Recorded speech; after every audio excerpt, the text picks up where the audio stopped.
Shalom Bapak Ibu Saudara-saudari yang dikasihi dan mengasihi Tuhan. Bersyukur hari ini Tuhan boleh memberkati kita. Sebelum kita membaca merenungkan firman Tuhan, mari kita berdoa. Terima kasih Tuhan untuk kasih setiamu bagi kami. Hari ini kami ada sebagaimana kami ada semua karena berkat kemurahan-Mu. Sebentar kami akan membaca, merenungkan firman-Mu. Berfirmanlah dan biar kami mengerti apa yang menjadi kehendak-Mu. Kami berdoa di dalam nama Tuhan Yesus Kristus. Haleluya. Amin. Ayat bacaan kita hari ini terambil di dalam kitab Hosea pasal yang keempat ayatnya yang keenam. Umatku binasa karena tidak mengenal Allah. Karena engkaulah yang menolak pengenalan itu, maka aku menolak engkau menjadi imamku. Dan karena engkau melupakan pengajaran Allahmu, maka aku juga akan melupakan anak-anakmu. Amin. Demikianlah firman Tuhan. Mari kita merenungkannya. Bapak Ibu Saudara yang dikasihi dan mengasihi Tuhan, bagian ini merupakan satu peringatan yang diberikan kepada umat pada saat itu, di mana umat pada saat itu tidak memiliki kerinduan, kesadaran untuk mencari Tuhan. Ini bangsa Israel tentunya, di mana tidak ada kesetiaan, tidak ada kasih, tidak ada pengenalan akan Allah. Karena apa? Karena mereka tidak mengenal Allah dengan baik. Jadi Bapak Ibu Saudara, pada saat itu orang-orang itu tidak mengenal Allah dengan baik, sehingga mereka tidak hidup sungguh-sungguh di dalam Allah. Mereka tidak setia, mereka melakukan hal-hal yang juga tidak berkenan di hadapan Allah. Tidak ada kasih di antara mereka, tidak ada kesetiaan, dan ini merupakan bagian dari sebuah tantangan dalam kehidupan ketika kita tidak memiliki pengenalan akan Allah. Hati-hati, tentunya ini menjadi satu perhatian. Ketika kita tidak memiliki pengenalan akan Allah, jangan berharap akan ada kasih di dalam diri kita. Kenapa? Karena kita tidak mengenal Allah yang penuh kasih itu. Kalau kita mengenal Allah kita yang penuh kasih, saya yakin dan percaya setiap kita pasti penuh dengan kemurahan hati. Kenapa kita tidak murah hati? Karena kita tidak memiliki pengenalan pribadi dengan Tuhan Allah kita. Jadi ada banyak dampak ketika kita tidak memiliki pengenalan akan Allah. Kita tidak tahu karakter Allah. Kita tidak mengerti sifat-sifat Allah.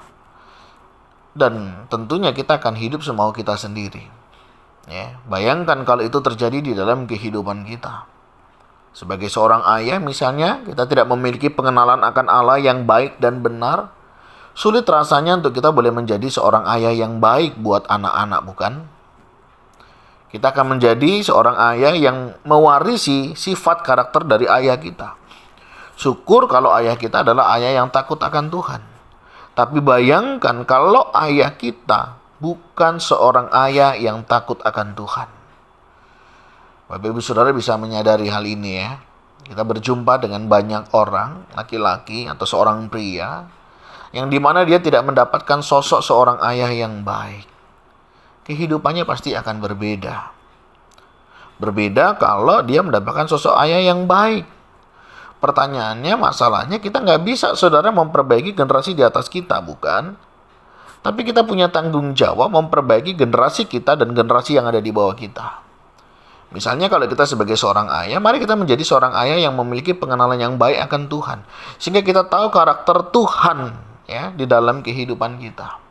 Ada banyak orang tersandung, ada banyak orang tidak mau mengenal Allah Bapa. Gara-gara apa? Gara-gara tidak ada sosok Allah di dalam diri Bapanya. Sehingga membuat mereka nggak mau dia mengenal Bapa. Sebagai seorang istri, misalnya kita adalah istri yang mengenal Tuhan, kita tahu tentang Tuhan, takut akan Tuhan.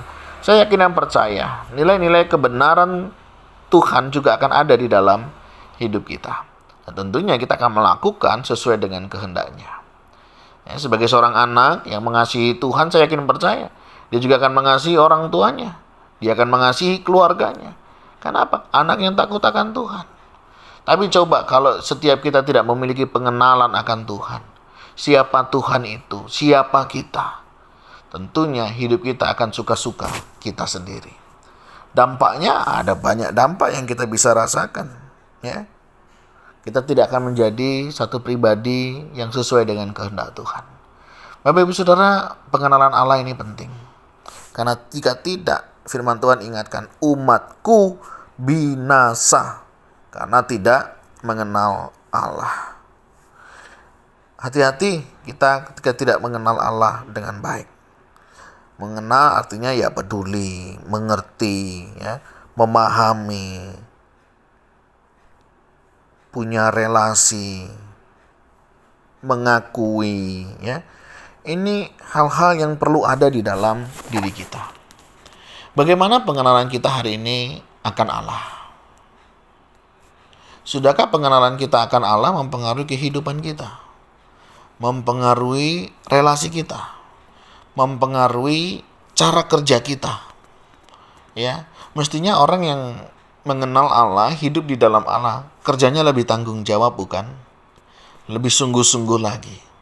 Karena dia tahu apa yang dipercayakan, yang ada di tangannya adalah sesuatu yang Tuhan percayakan, yang mesti kita pertanggungjawabkan dalam pelayanan, ya.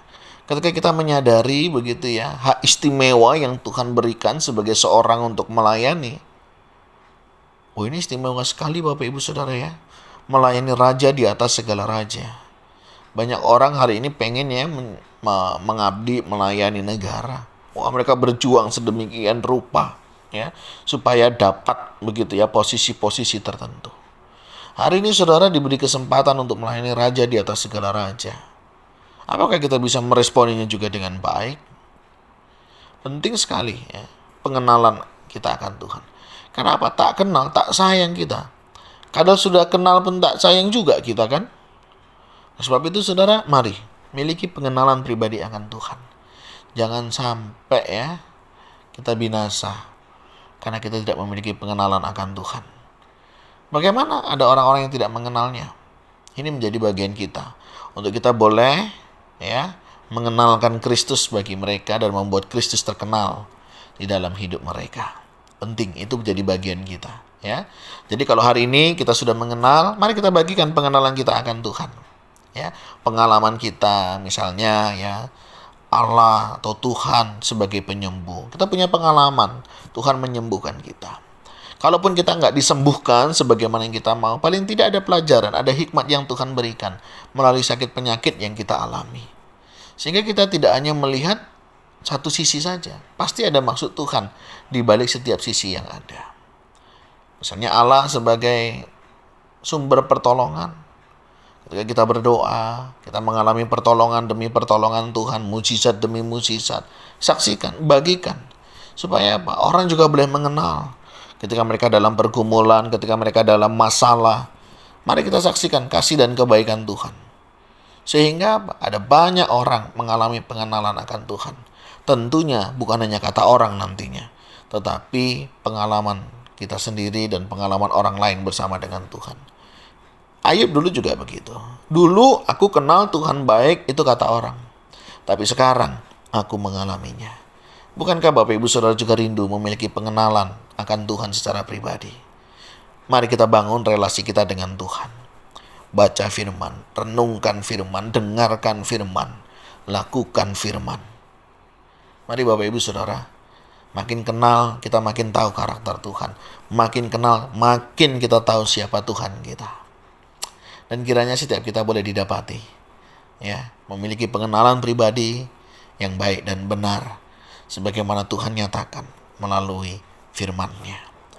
Tuhan, terima kasih. Kami bersyukur Engkau boleh menolong kami sehingga kami boleh memiliki pengenalan pribadi akan Engkau. Kami rindu Tuhan hidup kami boleh menyenangkan hati-Mu. Tolong kami untuk kami juga boleh melakukannya. Kami berdoa ya Tuhan di dalam nama Tuhan Yesus Kristus. Haleluya. Amin. Bapak Ibu Saudara, demikianlah renungan kita hari ini. Kiranya setiap kita memiliki pengenalan yang baik dan benar akan Tuhan. Tuhan Yesus memberkati kita sekalian. Shalom.